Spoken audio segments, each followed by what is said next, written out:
All right. Welcome to the show, everybody. We have some guests here in the studio with us. Pylon Reenactment Society. Yay! So let's go down the line, and each of you say who you are and what you do with the Pylon Reenactment Society. Hi, I'm Vanessa Briscoe-Hay, and I'm the vocalist for Pylon Reenactment Society. Mm-hmm. I'm Jason Neesmith. I am the guitarist for Pylon Reenactment Society. I'm Kay. I am the bassist for Pylon Reenactment Society. Hi, I'm Gregory Sanders. I play drums for Pylon Reenactment Society. All right. So Pylon Reenactment Society, that stems from an older band that used to be in Athens called Pylon, which you were in, right, from the beginning? I'm the only member that crossed over.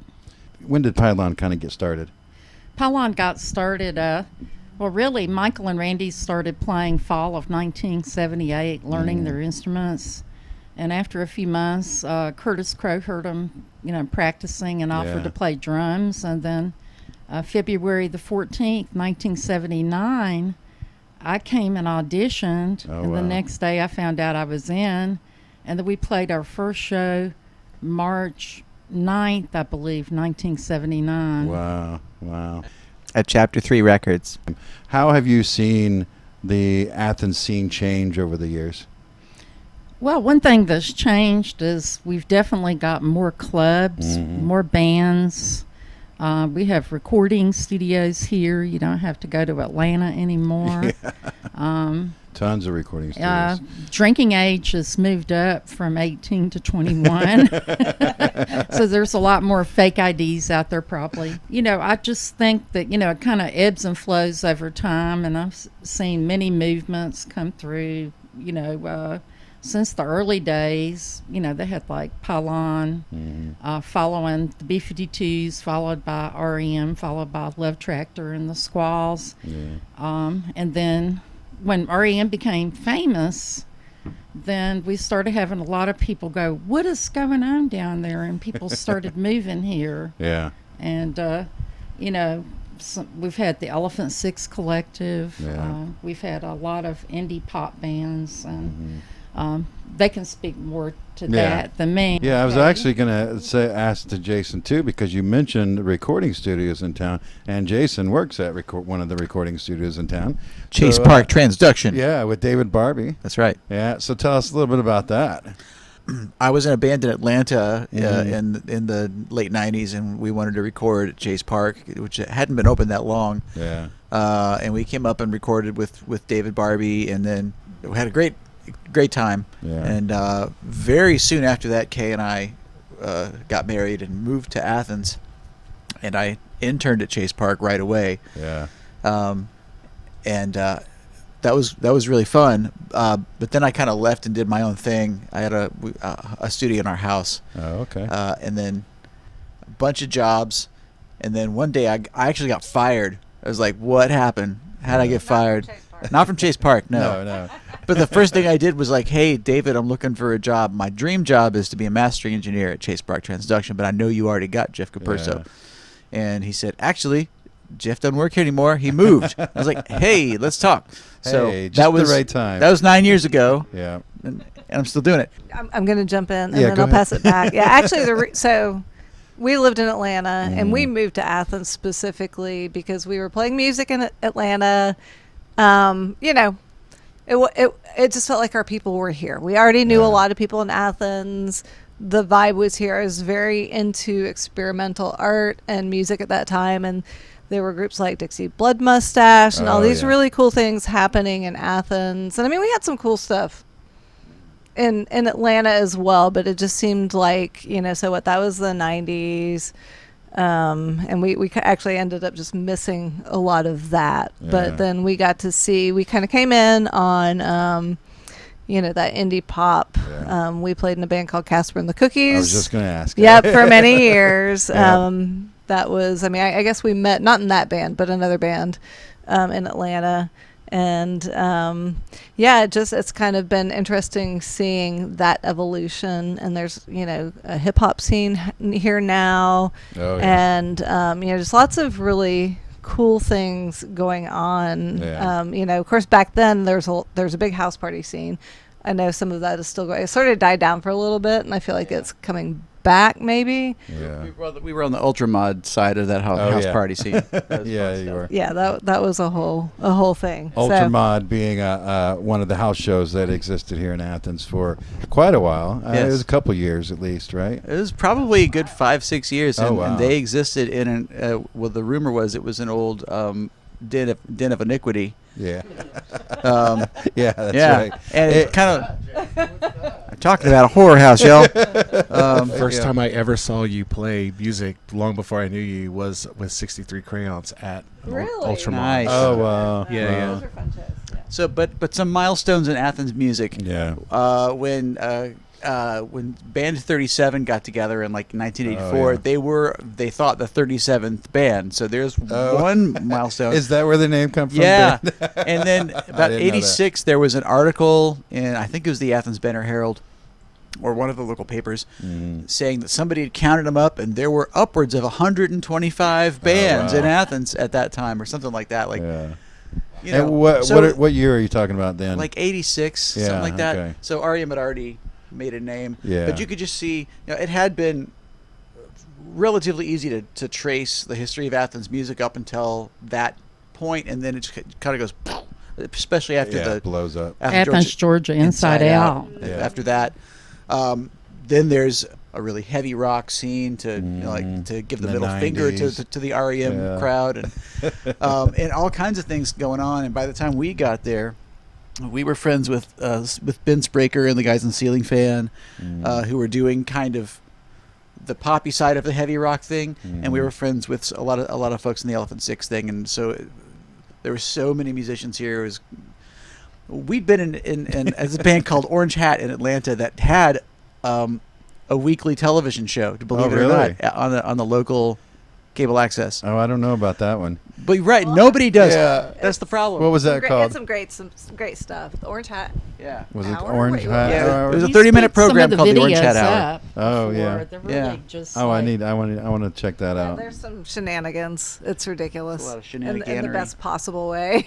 Like in my Shenaniganery. research, I discovered the Observer TV. They had something here in Athens going on back in the day, and what was the Party Line was the name of the show. Yeah. I found some stuff like that, but I've been looking for more of that kind of stuff, just to it just interests me because we're doing this. I should So- get Christo to send you some Oh, some segments. Maybe you could Yeah, play that'd them. be cool. That'd be cool. And I remember when I first came into town, that was I can really hear that on the mic. Yeah, sorry about that. I just started thinking, I was like, that looks Digging in the cooler for some beer. But when I first moved into town, Flagpole had a magazine that they would put out that listed all the bands in town. And that was about like 96, 97, somewhere around there. I forget when they quit doing that. But when I first came to town, and I opened that up and I counted every one of them, and it was around 600. Wow. And that was in remember that. late 90s. So it's got to be more than that now. And that's It's before just- like the hip hop scene really became a Yeah. known thing. So And it was going on. The hip hop scene was going on then, but not being it was counted. it hadn't. Yeah, exactly. It hadn't wasn't been really recognized Yeah. like it should have been. Yeah, exactly. Well, let's talk. Let's see. You got a show coming up. Let's bring that flyer up if I can get this to work. There we go. Yeah. So at Georgia Theater, this is one of the club crawl events for Athfest, and you're going to be playing with Maserati, also a longtime Athens band.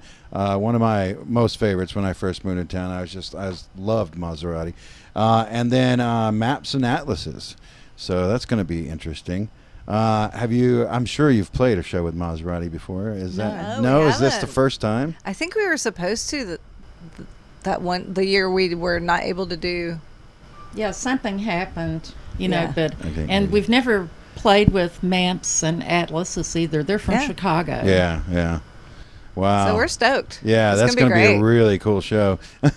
So no pressure. Right.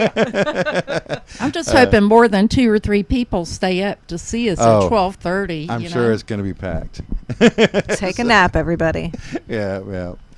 your latest album, which you put out about like a couple months ago, is February, I think is when it came out.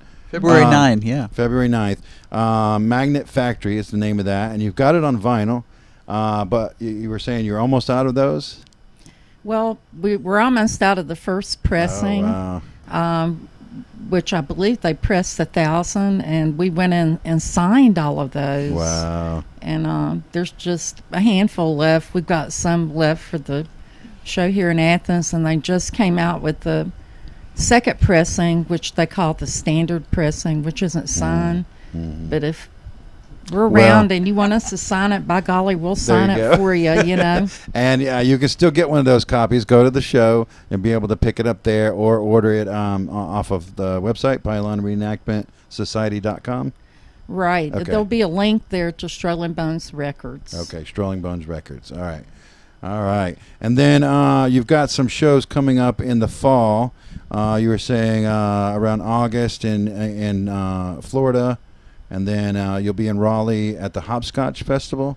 Where will you be playing in Florida? Is that announced yet? We're going to be playing a club in Orlando called Will's Pub. Okay. And one of our favorite Florida, bands period right now, the Passes will be opening. I believe they played here before. They're led by a young woman named Tierney Tuff. Oh, nice. And then in Jacksonville, we're playing the next night at a place called Jackrabbits Live. Yeah, I've heard of that with place. Beggar Weeds. He used to come through here quite a bit, and a band from there that sound pretty good. I don't know much about them, called Idle Acres. Mm-hmm.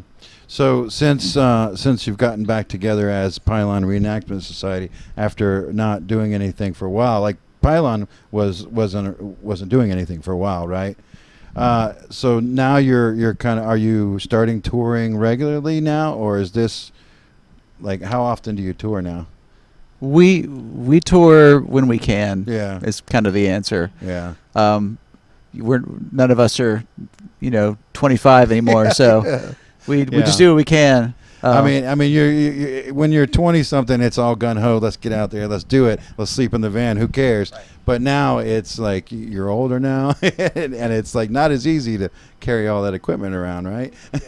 And we were touring a bit before the pandemic, and I feel like we're still kind of ramping back up from that. Yeah. I mean, this year we have done the West Coast. We did South by Southwest. We did the East Coast, and then we have a few little regional things and slightly beyond regional things coming up. But I'm the one with like a day job that sort of jams everything up. So, well, only in terms of a day job. And we will be coming to Atlanta again on July 19th. Okay. To the Earl. We just played there last week, and it was fun. All right. It's a place we haven't been Earl's before, pretty cool. called Boggs Social and Supply. Yeah, have you been to Boggs? I've been to Boggs once, but I don't remember where that was though. It's like Southwest, so Southwest of Atlantic Station and White Street. Yeah. Okay. I thought it was great. Oh, yeah. It was a great venue. Yeah, the sound guy was just, everything about it just felt like, this place is on. Good food, good folks. Yeah. A lot of food was really good. Like regulars that was just there that came in and saw us anyway, and it was a cool scene. Yeah. Yeah, everybody's awesome. So one thing that our viewers that have been watching Joker for a while might remember, just a couple months ago, you guys played a show with us. We put on a big show that was leading up to the Negative Land event that we had, and we called it Negative Land-ish. When I first was booking that, I was reaching out to everybody and saying who's really into Negative Land and wants to play the show, and you guys immediately were like me. And I just have to say I really appreciate you guys playing that show. It was a really cool performance. You could tell you definitely were into Negative Land. It was a dream for us. Yeah, tell us about that. Like, was that something new for you, or you said you mentioned experimental music. You were into that before, but like, how did that? How was it to play that show? Like, it was so fun. It's just, Jason and I, when we met, one of the first bands that we really kind of bonded over was Negative Land. And that we had met us too. Right, and a few other bands. Like we were like, oh, we're like, we met each other in kind of like the local indie pop scene, whatever. But we found we had all these like, we loved Negative Land and Zappa and a bunch of other stuff that just seemed kind of like, okay, we're the only two in our group, a group of friends that love this stuff. So and that was like 15 years ago when we started nerding out about that. And there's so much of our speech of our patois. No. Our patois. Your musical language. Yeah, our mutual language that is Negative Land quotes, especially stuff from. Especially stuff from time zones. It's like every time anybody says 11, it starts off. So when we got the news that we could do something like that, we definitely were. That's so cool. Very, very excited about it. And we kind of like tried, without knowing, we kind of split up our duties in a way. And I kind of took the Don Joyce route of just like chopping up samples and like rearranging all this like found text and some of which were a surprise to me that night. That was so fun. How Vanessa, I know it's all on YouTube and everybody can see it, but Vanessa and I started like, she hadn't known. It was this back and Vanessa's forth. amazing at improv. It was like this back and forth thing where it was like you were talking with his samples were talking to you, you would reply. And you would insult each other. It was so fun. And then all in the background is really all K. I got to be the weatherman because I was actually in the circus that night doing a trapeze performance. I was very sad not to physically be there. But you were on tape, right? I was on tape, but I was so bummed to miss the show. Everything you heard that wasn't Vanessa or I was K being mixed by Jason. Jason had he had years and years of K outtakes, even like far back from like Casper and the Cookies stuff that he had on tapes. It was like K my drum tape, playing drums. Oh wow! So all that came together. And so that was. So that's funny. Like you really did embody those parts of the Negative Land aspect. That's just really call cool. me the weatherman. We wanted to like. Well, also, Big so much of our favorite Negative Land is humor. Is their tracks that just make me lose it with laughter. And it's the humor of Negative Land that's what we wanted. We wanted to do something that was going to be funny and have get people laughing like the way that I bring laugh joy to their lives. Yeah, exactly, because that's and then there's a lot of kinds of Negative Land music, but the stuff I love the most is the stuff that just tickles me, and it's like ADHD sample weirdness and cut up conversations of radio shows is like one of their things. It's kind of perfect. So I actually I started out in performance art, so that was my segue into music. What types of performance art?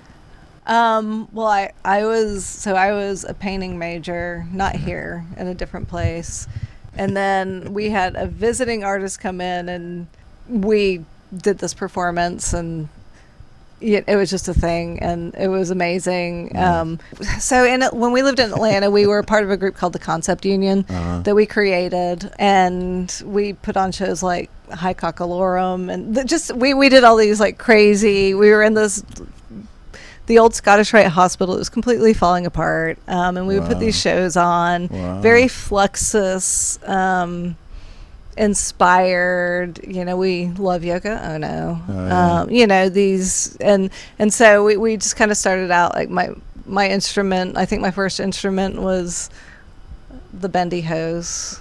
The bendy hose. Well, I had the bass bendy hose. Oh yeah, the woo woo woo woo. But I had, but the hose is like that you drain water from. So if you hit that onto the ground, it sounds really cool. Oh yeah. Boom. Yeah. Anyway. So we would do all these performances, and I mean, I was starting to play music at that point too, but See, that's a sign of a true experimental artist is when you just grab something and go, ooh, this makes really cool noise. Absolutely, yeah. So that was where I kind of got into that and was hearing about things like Negative Land, and that was a game changer for me. And that's what actually got me into music. So.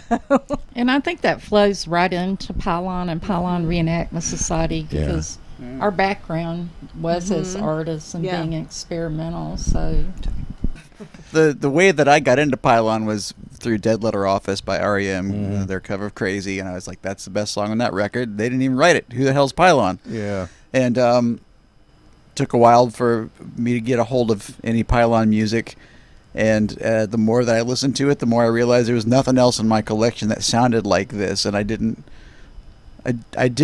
usually when you listen to a record you get like a sense of who the people are that made it, and I couldn't divine what kinds of people these were. So I was really curious, finally when we moved to Athens, we started meeting them and like, oh, they're all really sweet. Like Vanessa's really sweet, but she gets on a microphone and she just starts snarling like a cougar. So, I mean, before we were tasked with playing these songs, I was already like, how'd they do that?